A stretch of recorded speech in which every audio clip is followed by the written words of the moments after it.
Hello everyone. पिछले video में हम लोगों ने एवैल्यूएशन ऑफ इंटरनेट पढ़ा था और आज हम लोग नेटवर्क स्विचिंग टेक्निक्स के बारे में पढ़ेंगे। So there are mainly 3 network switching techniques, that is circuit switching, message switching and packet switching. Packet switching के बारे में हम लोगों ने जब हम लोग इंटरनेट के एवैल्यूएशन में पढ़ रहे थे तब मैंने आपको थोड़ा सा पैकेट स्विचिंग के बारे में बताया था। तो आज हम लोग डिटेल में इस पर डिस्कस करेंगे। सो फर्स्टली आप लोगों को ये पता होना चाहिए कि स्विचिंग टेक्निक होती क्या है। जब हम डेटा को ट्रांसफ़र करते हैं एक सिस्टम से दूसरे सिस्टम पे, तो डेटा कम्युनिकेशन के लिए, डेटा ट्रांसफ़र करने के लिए एक सिस्टम से दूसरे सिस्टम तक अलग अलग स्विचेस का यूज़ किया जाता है और उनके थ्रू डेटा को ट्रांसफ़र किया जाता है। जब डेटा ट्रांसफ़र होता है एक नोड से दूसरे नोड पे या एक डिवाइस से दूसरे डिवाइस पे, तो ये जो प्रोसेस होती है स्विचिंग टेक्निक कहलाती है। इसमें मैसेज या डेटा को पैकेट्स में डिवाइड कर दिया जाता है और फिर इन पैकेट्स को अलग अलग रूट से या सेम रूट से सेंड किया जाता है। So this is called switching. Now first we discuss about circuit switching. अब देखिए सर्किट स्विचिंग में जैसा कि आपकी बुक में लिखा हुआ है कि इसमें एक ही फिज़िकल कनेक्शन होता है और सबसे पहले हमको एक कनेक्शन एस्टेब्लिश करना पड़ता है सोर्स कंप्यूटर से लेकर के डेस्टिनेशन कंप्यूटर तक, और उसके बाद ही हम डेटा को ट्रांसमिट कर सकते हैं। अब जो सर्किट स्विचिंग होती है इसमें डेडिकेटेड लिंक्स होती है। डेडिकेटेड लिंक्स मतलब जहाँ पर आपको डेस्टिनेशन पे डेटा सेंड करना है वहीं पर आपको लिंक एस्टेब्लिश करना होती है। ऐसा नहीं है कि आप एक साथ 4 कंप्यूटर पे सेंड कर सकते हैं। जैसे कि आप यहाँ पर ये डायग्राम देख रहे हैं सर्किट स्विचिंग नेटवर्क का, तो यहाँ पर अलग अलग रूट दिए हुए हैं और अलग अलग नेटवर्क है। तो जिस भी सिस्टम सोर्स कंप्यूटर से डेस्टिनेशन कंप्यूटर पे हमको डेटा सेंड करना है तो पहले उस रूट पर हमको कनेक्शन एस्टेब्लिश करना पड़ेगा और उसके बाद ही हम डेटा सेंड कर सकते हैं। तो सर्किट स्विचिंग का एक ही डिसएडवांटेज है कि पहले आपको कनेक्शन एस्टेब्लिश करना पड़ता है और उसके बाद ही आप डेटा को ट्रांसफ़र कर सकते हैं, और कई बार कनेक्शन एस्टेब्लिश करने में बहुत ज़्यादा टाइम लगता है। सो ये टाइम कंज्यूमिंग होता है, और क्योंकि यहाँ पर हम end to end connection create कर रहे हैं तो इसलिए बैंडविड्थ भी जो है वो लार्ज हो जाती है, बड़ी हो जाती है। तो बैंडविड्थ इज़ मोर रिक्वायर्ड। और यहाँ पर जब आप डेटा सेंड कर रहे हैं तो एक बार में एक ही सिस्टम पे आप डेटा सेंड कर सकते हैं क्योंकि ये डेडिकेटेड लिंक होती है। मोस्टली जो सर्किट स्विचिंग टेक्निक्स है वो टेलीफोन सिस्टम्स में यूज़ की जाती है। तो टेलीफोन सिस्टम्स में आप लोगों ने देखा होगा कि यहाँ पर हम लोग एक बार में एक ही कॉल से कनेक्ट होते हैं और उसमें डेटा सेंड करते हैं। मतलब जिससे हमने कनेक्शन बनाया है, जिस पर्टिकुलर पर्सन को आपने कॉल किया है उसी से आपकी बातचीत होगी। जिससे आपसे कनेक्शन एस्टेब्लिश किया ही नहीं है, जिससे आपने कॉल किया ही नहीं है, ऐसा तो है नहीं कि वो अलग से उसमें ऐड हो जाएगा। जब तक कि आप कनेक्शन एस्टेब्लिश नहीं करेंगे तब तक वो ऐड नहीं होगा। तो this is called circuit switching. अब नेक्स्ट हम लोग देखेंगे मैसेज स्विचिंग। मैसेज स्विचिंग में क्या होता है, यहाँ पर जो डेटा है ट्रांसफ़र करने के लिए पूरे मैसेज को एक साथ ट्रांसफ़र किया जाता है। और ये यहाँ मैसेज स्विचिंग में एक प्रोसेस यूज़ किया जाता है कि पहले जो डेटा है या जो मैसेज है उसको स्टोर किया जाता है, देन फॉरवर्ड किया जाता है। अब जैसे कि फॉर एग्जांपल ये डायग्राम देखिए आप लोग मैसेज स्विचिंग का। यहाँ पर एक सिस्टम है ए और एक सिस्टम है बी। तो ये जो ए सिस्टम है ये आपका सोर्स कंप्यूटर है और जो बी सिस्टम है वो आपका डेस्टिनेशन कंप्यूटर है। अब हमको ए से बी सिस्टम पर डेटा को ट्रांसफ़र करना है और यहाँ पर ये अलग अलग स्विचेस लगे हुए हैं, स्विच 1, स्विच 2, स्विच 3, स्विच 4। तो हम किसी भी एक रूट को फॉलो कर सकते हैं ए से बी तक डेटा को ट्रांसफ़र करने के लिए। तो जब हम डेटा को ट्रांसफ़र करेंगे तो जैसे मान लीजिए कि ए से मैसेज सेंड किया स्विच 1 को, तो स्विच 1 पहले क्या करेगा, उस मैसेज को स्टोर करेगा अपने हार्ड डिस्क में, अपने सिस्टम में, और देन फिर फॉरवर्ड करेगा स्विच 2 को। जब तक कि वो स्टोर नहीं हो जाता मैसेज पूरी तरीके से कम्प्लीटली, तब तक वो स्विच 2 पर उस मैसेज को सेंड नहीं करेगा। देन स्विच 2 पर आने के बाद में फिर वही प्रोसेस सेम रिपीट होगा, ये भी उसको स्टोर करेगा मैसेज को, और देन पूरा स्टोर होने के बाद में फिर वो स्विच 4 पर डेटा को ट्रांसफ़र करेगा।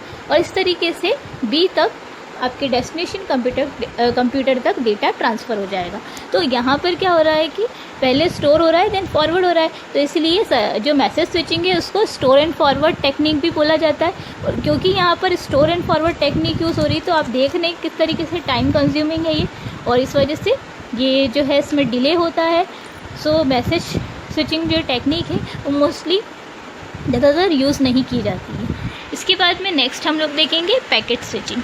अब पैकेट स्विचिंग में क्या होता है, जैसे कि मैसेज स्विचिंग में हम पूरे मैसेज को एक साथ ही ट्रांसफ़र कर रहे थे, जो भी डेटा हम सेंड कर रहे हैं, जो भी मैसेज हम सेंड कर रहे हैं डेस्टिनेशन सिस्टम तक, वो एक साथ पूरा एक ही बार में सेंड होता है, ठीक है। पर यहाँ पर क्या होता है, पैकेट स्विचिंग में मैसेज को अलग अलग डेटा पैकेट्स में डिवाइड कर दिया जाता है, और हर डेटा जो पैकेट होता है उसकी एक ब्लॉक साइज़ होती है, एक लिमिट होती है जो कि डिसाइडेड रहती है। अब ये जो अलग अलग डेटा पैकेट्स होते हैं, इनमें एक हेडर पार्ट होता है जो कि डेस्टिनेशन सिस्टम का एड्रेस रखता है, और साथ में जिस भी रूट से वो जाने वाला है या जिस भी नेक्स्ट रूट पे वो जाने वाला है उसका भी एड्रेस उसके पास में होता है। तो यहाँ पर क्या होता है, यहाँ पर जो ब्लॉक्स होते हैं उनकी तो डेटा लिमिट होती है, बट यहाँ पर अलग अलग रूट से डेटा पैकेट्स को ट्रांसफ़र किया जा सकता है। फॉर एग्जांपल अब यहाँ पर आप डायग्राम देख रहे हैं, user A, user B, user C और यूज़र डी, ठीक है। तो अगर मान लीजिए हमको यूज़र ए से यूज़र डी पर डेटा को ट्रांसफ़र करना है, तो ये ज़रूरी नहीं है कि जो स्विचिंग नोड्स हैं, यहाँ पर आप बीच में देख रहे हैं जिस तरीके से एक स्विचिंग नोड है, फिर दूसरा स्विचिंग नोड है, तो ये ज़रूरी नहीं है कि हर डेटा पैकेट इसी सेम पाथ से जाए। यहाँ पर सर्किट स्विचिंग की तरह डेडिकेटेड लिंक्स नहीं होती है कि पर्टिकुलर आपने जो कनेक्शन क्रिएट कर दिया है उसी पाथ पर या उसी सेम रूट पर सारे डेटा पैकेट जाएंगे। किसी भी रूट को फॉलो करके डेटा पैकेट्स आपके डेस्टिनेशन सिस्टम तक पहुंच सकते हैं।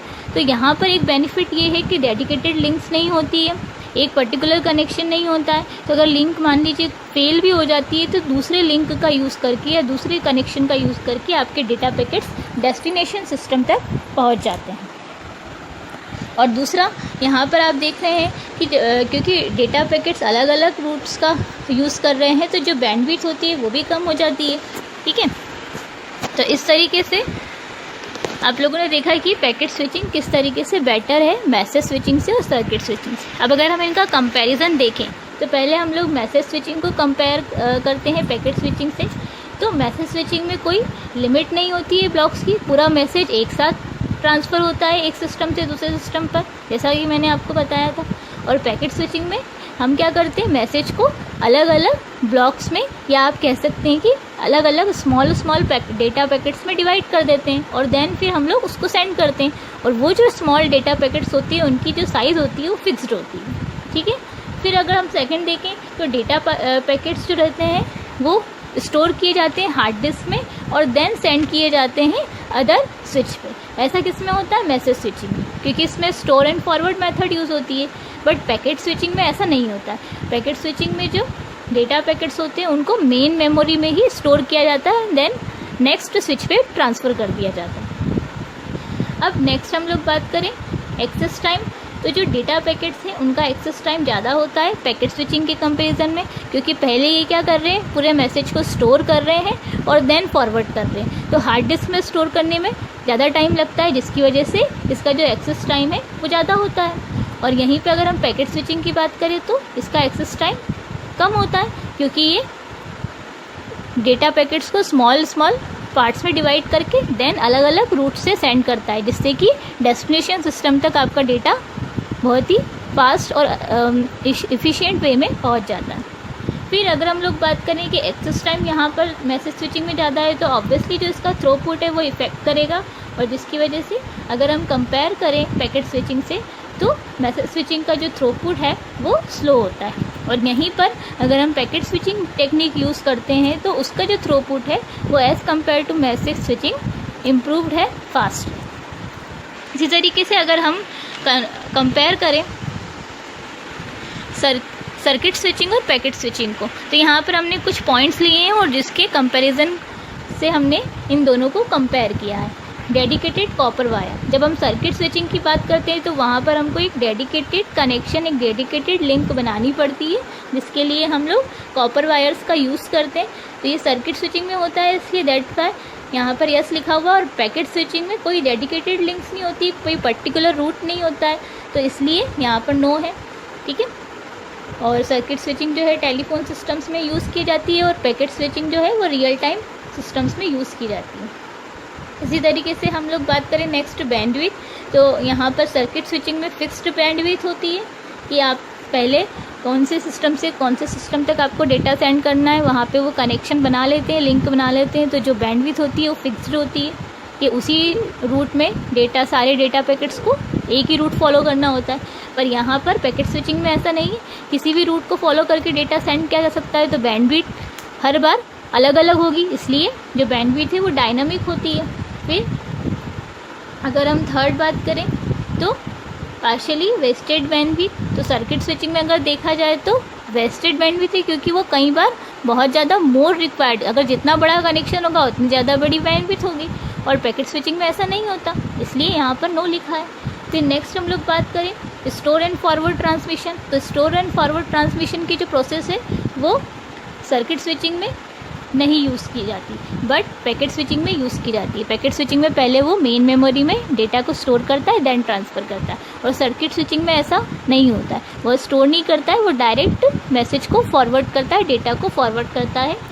फिर हम लोग बात करें setup of end to end path.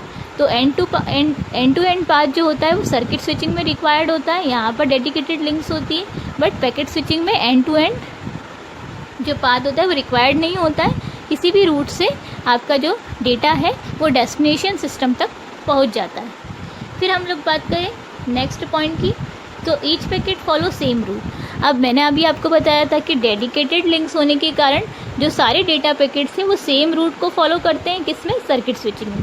पर पैकेट स्विचिंग में हम लोग मैसेज को अलग अलग डेटा पैकेट्स में डिवाइड करते हैं, इसलिए यहाँ पर आपका जो रूट होता है वो अलग अलग होते हैं, किसी भी रूट से आपका डेटा ट्रांसफ़र किया जा सकता है, तो इसलिए यहाँ पर सेम रूट नहीं होता है, तो यहाँ पर नो लिखा है।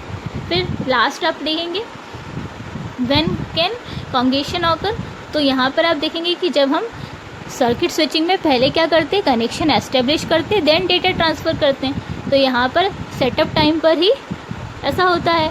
और अगर हम बात करें पैकेट स्विचिंग की, तो ऑन एवरी पैकेट, मतलब जब भी कोई पैकेट किसी भी रूट से डेटा को सेंड करेगा तब क्या होगा, आपका कनेक्शन रिक्वायर्ड होगा, एक नया कनेक्शन बनेगा, एक नई लिंक बनेगी।